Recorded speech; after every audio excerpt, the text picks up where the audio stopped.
साथियों,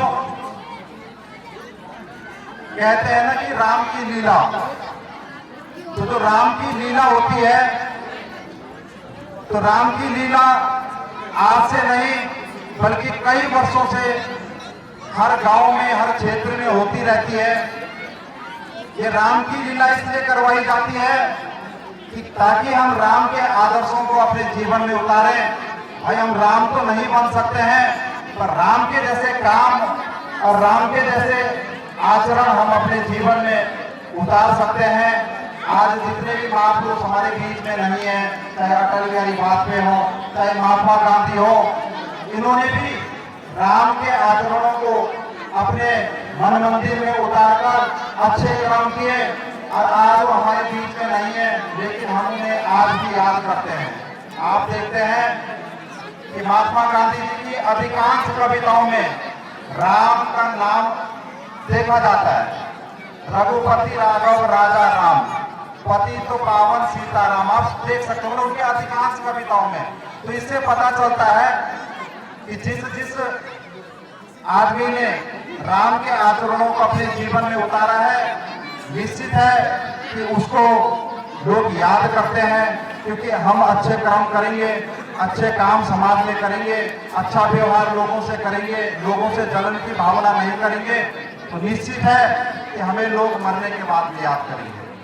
आज मुझे खुशी होती है, मैं क्षेत्र में किसी भी गांव में अगर जाता हूं तो आज हमारी संस्कृति विलुप्त की कगार पर है, पर मैं अपने को मतलब गर्व महसूस करता हूं कि मेरा जन्म राजा सहस्त्र भाव की इस पवित्र स्थली बड़कोड़ गांव में हुआ है, कि जहाँ की संस्कृति अभी भी लोग याद करते हैं। चाहे हमारे भादों का मेला हो, चाहे हमारी रामलीला हो, आज आप देख सकते हो कि भादों के मेले में जो हमारे गांव में जो संस्कृति झलकती है, दूर दूर से लोग देखने आते हैं।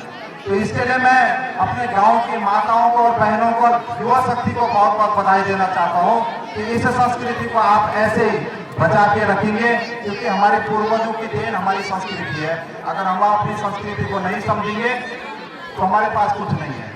और आज मुझे कितनी खुशी होती है कि कई गाँव में आप देखते हैं कि राम का यज्ञ भी समाप्ति की ओर है, क्योंकि जो पलायन हमारे क्षेत्र से हो रहा है युवाओं का, जो आज नशे की प्रवृत्ति, अभी मेरे छोटे भाई जो माइक संचालन यहाँ पर कर रहे हैं, चरण रावत जी ने भी बोला, देखो नशा, ये सस्ता नशा हमें नहीं करना चाहिए। नशा करना है तो नशे के कई सारी चीजें हैं। आप राजनीति का नशा करो, पढ़ाई का नशा करो, समाज में अच्छे काम करने का नशा करो। तो इस कई गाँव में मैं देखता हूँ कि रामलीला बंद हो गई क्योंकि पात्र नहीं मिलती है। पर मेरा गाँव आज एक शहर का गाँव होने के बावजूद भी, मतलब आप सोच सकते हो कि जब दूर दराज के गांव में रामलीला बंद हो गई, तो मेरे शहर के गांव में तो रामलीला आसानी से बंद हो सकती थी। लेकिन मुझे अच्छा लगता है कि राम के पात्र के लिए भी मेरे गांव में 4 लोग मतलब पाठ खेलने के लिए तैयार हो जाते हैं। तो इससे बड़ी उपलब्धि हमारे पास क्या हो सकती है।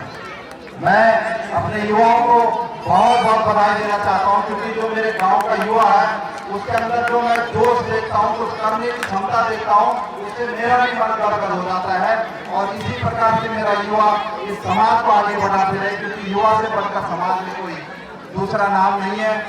और जैसा कि इस बार हमारा, मैं ये सोचता हूँ कि जब से मैं पैदा हुआ तब से लगातार रामलीला हमारी बड़कोड़ गांव में चल रही है, और एक रिदम से चल रही है। मतलब उसमें कोई, मैं ये नहीं बोल सकता कि पहले उस लेवल की चलती थी, पर दिन प्रतिदिन हमारे चाहे अध्यक्ष महोदय जी हैं, चाहे हमारे युवा कार्यकर्ता हैं, इसको और जोर से आगे बढ़ा रहे हैं। और अब मैं देख रहा हूँ धीरे धीरे कि दिन प्रतिदिन लोग, दूर दराज के लोग भी बड़कोड़ गांव की रामलीला को देखने के लिए तरसते हैं कि वहाँ पे रामलीला अच्छी होती है। तो ये 14वां वर्ष इस बार हमारा संपन्न हो रहा है। लेकिन अगले बार से भी हम सब लोग युवा मिलके, सारे ग्रामवासी मिलके फिर से इस रामलीला को इसी जोश के साथ शुरू करेंगे। और जितना भी मतलब मेरे युवाओं से हो, चाहे मुझसे हो, चाहे मेरे माताओं से, हम सब लोग इस रामलीला को आगे बढ़ाएंगे, क्योंकि समय का अभाव है। मैं पुनः अपनी गांव की मातृशक्ति को, अपनी माताओं को, बहनों को बहुत बहुत बधाई और आपको नमन करता हूँ, क्योंकि मैं हर समाज में जाते रहता हूँ तो पुरुषों की अपेक्षा महिलाएं मुझे अपने समाज में सबसे ज्यादा दिखती हैं।